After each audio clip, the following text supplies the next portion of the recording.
Archives of Prasar Bharati presents the timeless treasure of golden era. We welcome you to our program Welcome to Studio One.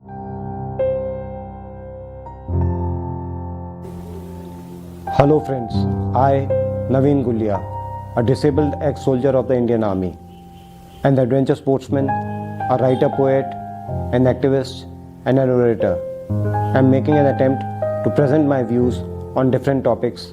I hope you will like what I have to say.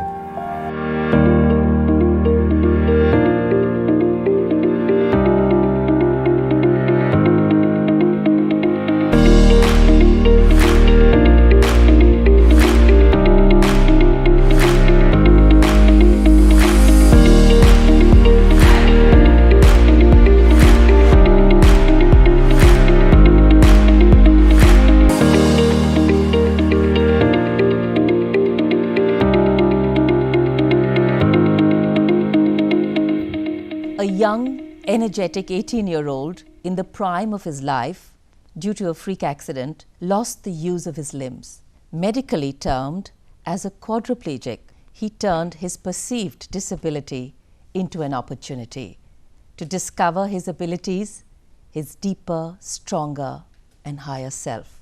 Friends, meet Navin Gulia, who today challenges life, inspires thousands and motivates young people. Not only is his approach to life incredible, his courage is exceptional too. Navin, welcome to Studio One. We are proud and privileged to have you, and of course, a very warm welcome to this young, wonderful, beautiful audience over here. Welcome everyone. You know, Navin, I think when one looks at you, one thinks of something, but when one listens to all that you do and the way you inspire, motivate and challenge people, one starts thinking, how do we think of the term disability and ability in our normal lives? Because you've really changed and turned this definition on its head.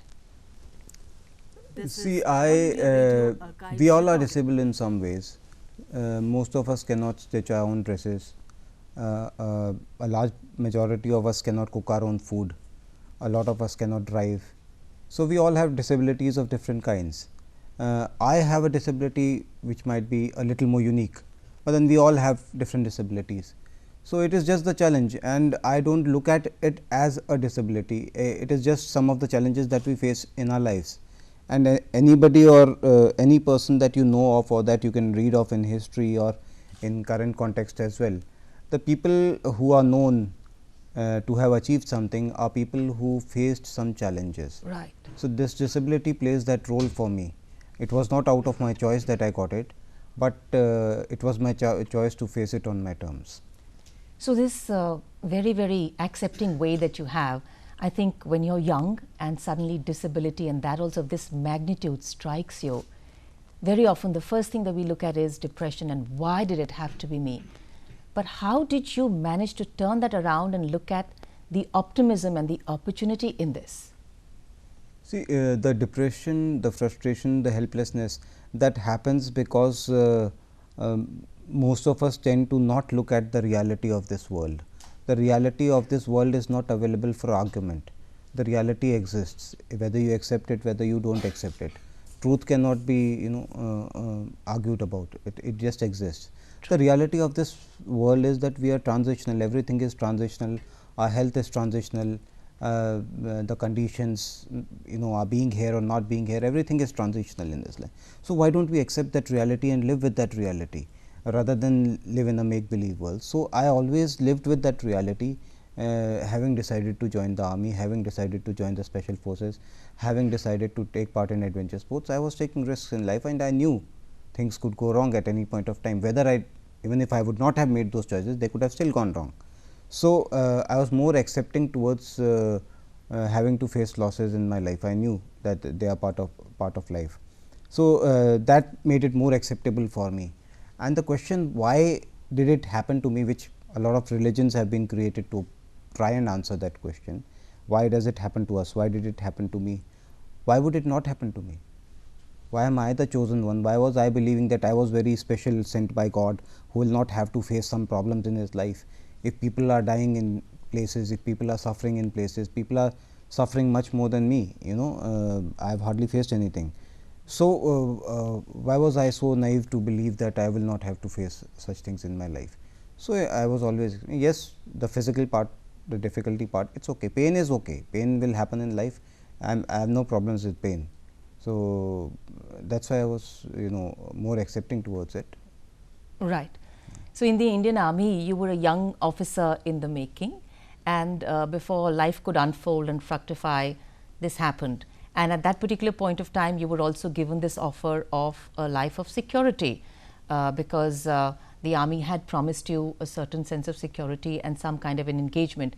You chose not to do that. You chose to come out completely bare, go out into the world with this current disability that you had, and yet show your own path and make your own path. That was a very, very brave decision.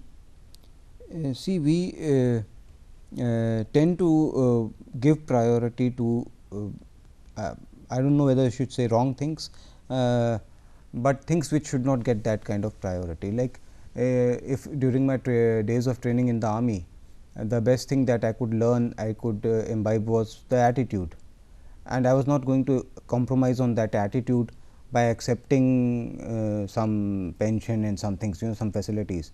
With that attitude, I can win the world. So, why will I compromise with that attitude for a much smaller gain, So, I feel the best thing army gave me was the attitude, and second thing was, it is not everybody who goes through the army will learn that. That is not, it is up to you whether you want to learn it, it is just providing you an opportunity to learn it. So, I was lucky to imbibe that, and I was not going to compromise with that particular aspect. Second thing is that your dreams are made for you. You are not made for your dreams. Your dreams are secondary to you. If one dream is somehow taken away from you, you can always dream further. Beautiful. So, that is why because in army it happens that people, if they do not get a promotion, they go into depression. I had to leave the army, and I was still not sad about it, because it was just one of the things which I wanted to do. So, that is how I look at it. So, such mental strength, and before this happened, a lot of physical strength. When you go back to your childhood, some influences, were you always so strong? Did you always have such strong willpower? When I was a child, I was probably younger in the group, that is why I was shorter in height, weaker, not good at sports. I could not hit a ball well, I could not catch a ball, I could not fly a kite, I could not rotate a top, I could not do those things which other kids could do easily, and they would fight with each other that we do not want Navin in our team. So, this is teachers used to say he is a weak student, my handwriting was bad. So, this is what we call rejection, and we all have to face rejection in our lives, from some quarter or the other. Now, that rejection leads to kind of frustration, and that frustration is a very positive energy, because that forces you to come out of your comfort zone and take a decision. So, I could have gone in the wrong direction. I was a child, I did not know all this, but fortunately I worked in the direction, in a more positive direction, in trying to be better. Somehow, I do not know whether it was natural to me, I was not willing to accept that I am lesser than other people, although other people were telling me so. So, I started working hard, and I always believe that if you are having to work harder for something which other people are getting very easily, you are lucky, because you will be appreciating the fruits of that hard work more than those people. And secondly, you are getting habituated to doing hard work, which they are not. You will always be willing to work hard towards different things, So, it's a habit. So, I developed a habit of hard work. I had to work harder for the same thing. I was not built for sports. So, I had to work harder at doing good, at trying to do well at sports. And then I was, even after working hard, I was coming second or third. So, people will say maybe bad luck, you are coming second, third, you are not coming first. So, I say no, that is also good luck, because if I would have come first in the beginning itself, my hunger would have been satisfied. That hunger, that fire, it kept going. So, that is what may help me achieve higher goals later on in life. So, I feel everything was positive, everything was good, and nothing is a given, if it is strength, we have to develop it. Right. If it is strength, we have to develop it. If it is courage, we have to develop it. We have to work on it. If it is positivity, we have to work on it. If it is motivation, we have to work on it. It is not going to walk through the door for us. Right. And adventure sports was also a great love of yours while you were training as a cadet, and you still engage in adventure sports. Would you like to share with our audience some of the adventure sports that you still engage in? See, whenever I got an opportunity to take part in any adventure sport, I always decided to go ahead and do that. The thing is, adventure is not about taking risk. A lot of people feel maybe adventure is about taking risk. No, that is stupidity. Adventure is not about taking risk. Adventure is about eliminating the risk. If you fly, you make it safer than driving, then you fly. If you jump out of a plane with a parachute, again you make it safer than driving, then only you should be doing it. Otherwise, it's not adventure. It's the main aspect is eliminating the risk with your hard work, and that is the challenge. And adventure sports gives you an opportunity to experience fear, to experience different kinds of emotions at its extremes. When you are looking down from that open door of the aircraft, Right. Your whole life revolves around you. Because if your parachute does not open, then God is not going to save you. Nothing can save you. So that extreme of experience of life, it enriches your life. And life is like, I used to say, life is like a 100-rupee note. Then I started saying life is like a 500-rupee note, because 100 rupees was no longer that valuable. Right. So I thought maybe if I am comparing life with something, at least a 500-rupee note, I should compare it with. And it is going to go away. It is going to get spent. It's going to, even if you don't take part in anything, you will still, it's still being, it will still be taken away from you. Right. It's better you spend it. If you keep it in your pocket, it's a piece of paper. So that's why I decided to all that, so that at least at any stage of my life, whenever I look back, I will not have any regrets. Whatever opportunity I got, I always took that. I love the way these one-liners come out from you. Life is like a 500-rupee note. It's a piece of paper. If you don't spend it, you can't keep it in your pocket. It'll just remain a piece of paper. That's really very, very beautiful. You write. You are a poet also. You're immensely creative. You're active in this field of sports. You inspire. You motivate people. And yet you also talk so honestly and disarmingly of fear. And fear is something that all of us are haunted with sometime or the other in our lives, and very often fear has made us take wrong decisions also. How do you cope with fear? In many places, I am often referred to as a motivational speaker, but I say I am not. Motivational speaking is about entertainment. When you listen to it, you get entertained, you get goosebumps, and after some time they go away. Sometimes people send me small links of videos, a very motivating video. I got tears in my eyes. So I said that is entertainment, that is not motivation. Tears in your eyes, goosebumps, these are all associated with entertainment. Motivation, there are only two motivating forces in this world. One is greed and one is fear. The way these two can make you work, nothing else can make you work. If there is a tiger chasing you, I don't need to say to you, yes, you can do it. You will run. I don't need to do anything. How true. So it's fear which drives you like anything. And in any case, in any battle, in any war scenario, in any situation, I can always point out that it was the fear which was driving the person, the fear of failure. And why does a soldier fight like that? Because it's his life that is at stake. He cannot afford failure. Failure means death. So he will fight like that. So it's always now the thing is, fear, if it helps you prepare for your exams, if it helps you prepare harder, if it helps you work harder, then it is playing a very constructive role. But if it comes at the time of your performance, when you have to deliver that talk, when you have to give that exam, when you have to take part in, if it comes at that time, then it becomes destructive. So it's my greed for life, my hunger for life. You can give it a different term, hunger for life. That is what is driving me, and it is driving me to do better things in life, better for myself, better for other people. What really do you think is success and achievement? I personally believe success is having no regrets about the past, being happy with the present, and being excited about the future. So simple and beautiful, lovely. That is the state that we should live in.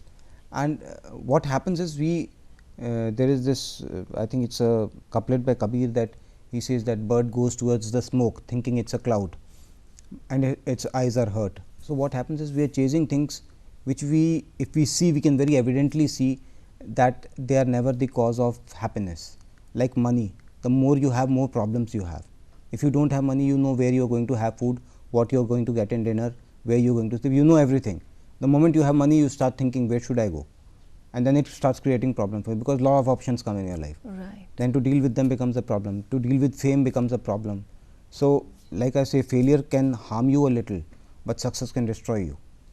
Right. So, having seen those examples right in front of us, we still tend to follow the same things. I have seen that the lesser a person has, the happier the person is. Right. So, those things are not the things on basis of which we should decide our success or failure. If we are a happy person, we are a successful person. That's more than enough. Beautiful. Navin, there's one thing very intriguing about you, and that is your conscious decision or all the efforts you make to keep recognition of fame at bay. So, anything which involves talking to people, inspiring them or sharing your story, you're game for it. But where there an element of recognition or to do it for the sake of recognition comes in, whether it's records and awards, and you've received innumerable ones, you always tend to push it away. Why? See, the thing is, I am very very comfortable with the truth. I see the truth. I won't lie just for being politically correct. If somebody says I am not I don't like attention, I don't like appreciation, I feel that person would be lying. As humans, we want that acceptance, we want appreciation, we want that. Let's accept that fact. But the thing is, we should not get carried away by it. Getting it by wrong means. Getting it by means trying to be a different person and trying to get it. Okay. I would rather not get the fame than not be Navin. I'll prefer to be Navin over that. If I have to be known in this world, I will be known as this person, or I'll not be known. That's it. I'm not going to make that compromise for the that. Authenticity of who you are, that is very critical. For that sake, and that is the main thing. If we know Gandhi because he did not make compromises on what he said. If once he said, I am going to wear one piece of cloth, he throughout his life he wore. Not after 4 days, because it's cold, he started changing his decision. Or if he said that I will not join politics, it's not that next day he went and joined politics and changed something. If he believed in non-violence, he continued to believe in it. So, he did not change himself to get smaller gain somewhere else. So, that is why we know him. So, I would not be known like him, but at least whatever I will be known as Navin. That is it. I am comfortable with that idea. Okay. Focus and discipline, critical to reach somewhere, critical also to move on from where you are to take the next step. How important are focus and discipline for you? I feel where you reach in life, whatever you achieve in life, depends on how focused you are and how disciplined you are.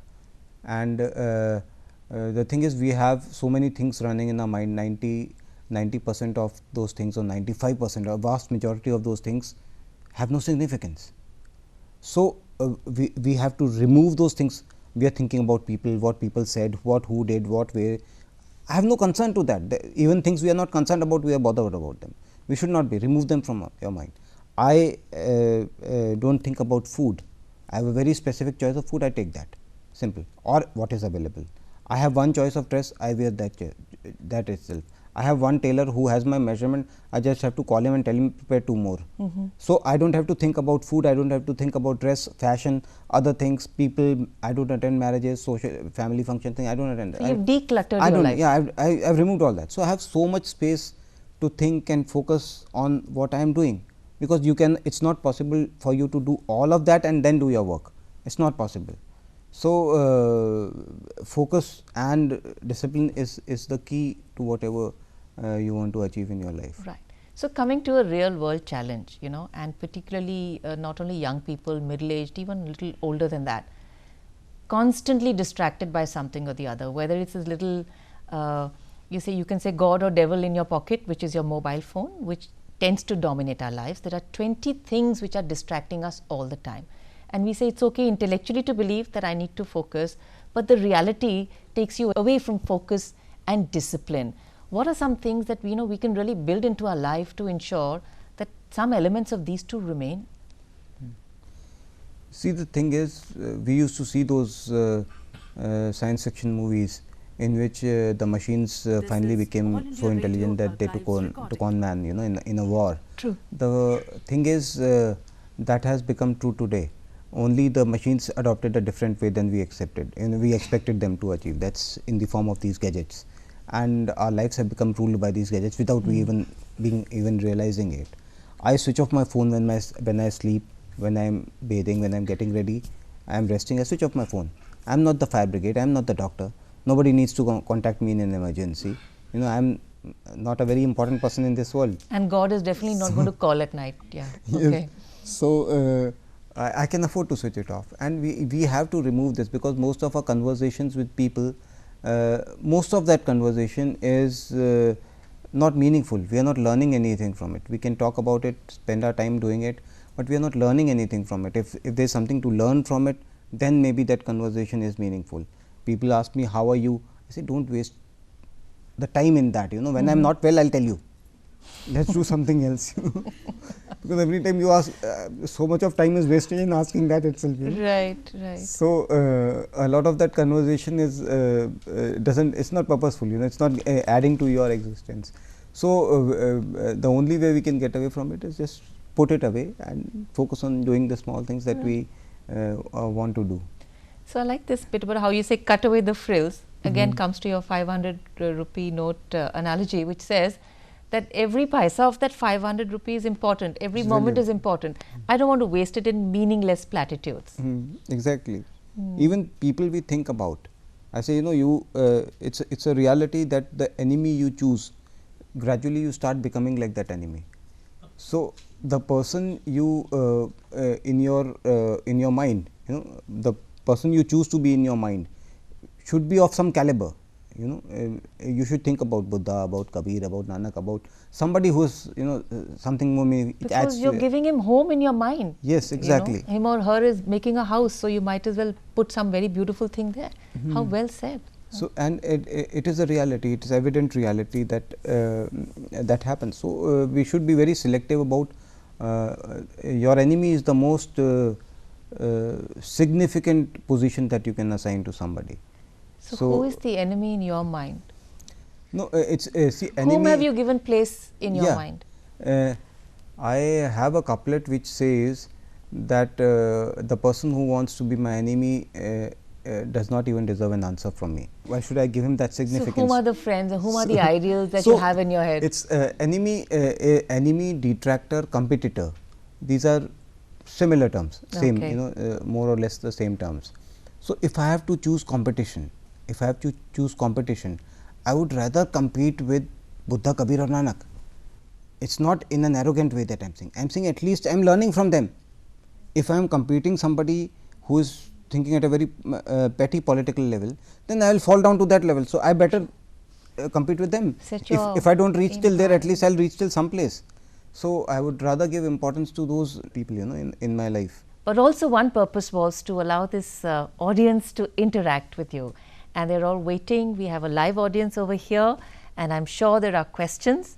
The young ones are excited, and who would like to go first with asking Navin a question? Hello sir, my name is Pratishtha, and I want to know that you are saying you can't help a person if he or she won't come to you, if anyone is suffering. So, this is not a right to ask him or her to help him or her as in a humanity nature, if he didn't say anything. Wherever I feel sometimes people are hesitant to ask for help, and if I see that, I go out of my way to do that. Being a temporary teacher kind of a thing, I am more a student, but I see the difference between students, that there is one student who is so mischievous that you have to keep him standing next to you, otherwise he will not let the other class study also. Then there is one student who wants to go to the toilet, but he is hesitant to get up and ask. So, the teacher has to look at that child, that whether he needs it or not. He will not say what he needs. So, similarly in the society we have to see who needs and who not, and do that. But there is a time when you see that you are trying to help that person, but it is having counter results, or that person is not receptive and you are trying to force it down. Like it even happens between a parent and a child. If the parent is trying to force something down on the child, it has the child becomes rebellious and does something else or something just to get back at his parents, kind of thing. So, you should know where that is happening, then you should stop. So, basically it is like you can't force someone to do Yeah, things. You can't force anybody to do anything. you cannot force the help Ha. on that person. Yeah, that's recently the generation is facing, like ma'am said, depression. I have also see the people, they are not well overcoming their past. They are very depressed and they are very, I mean, they didn't even show their emotions to their parents as well as their friends too, just because they didn't understand as well as they wanted to express themselves. So how can a child, like a teenager, can overcome from the depression, like of the past, of any kind of the betrayal? Earlier generations, what used to happen? There were villages, there was no media, there was no that much of awareness. So a youngster, a student decided that I want to learn, I want to discover the truth of life, what it is all about. And then he would start hunting, he would start going meeting people who are known to be learned. He'll try to go to places of centers of learning and try to find out what is good and then discover the good. Yeah. Now the thing is, it's age of marketing and the good is being sold to you in the form of different cosmetics, in the form of different dresses, in the form of different eatables, products. So it becomes more challenging because the good is being sold. So you are, a child is not able to question, no, this is not good, something else should be good. So he is not able to, this is the challenge of the current generation, and that is what it is more important for the current generation to believe in the harder right than the easier wrong. You know, that's important. We have to bring about that change, that all these things that is being sold to you should be put aside, and we should look at different things what we want to do with our lives. And like I say, if probably Buddha, Nanak or Kabir were born today, maybe they would die unknown, because there are other things which are being sold in parallel. So this is a belief which we have to generate. You know, I had gone to Jamshedpur, and there I was told that the city has become a suicide capital, with youngsters committing suicides. That if somebody, if their girlfriend or boyfriend left them, they commit suicide. If they got less marks in, the point is that even that's a that is a error that is being committed by the parents and the teachers also, that they are trying to project the marks in 10th standard as everything in life. It is not everything. It's a very small part of life. You know, if something happens, it at that immediate moment it looks like a big loss to you. If somebody humiliated you in class, you feel your respect is gone forever. Nothing like that. You just keep working. That's a very small minor issue. 10 days down the line, 10 months down the line, you look back at it and laugh at it, you know, at the same very incident.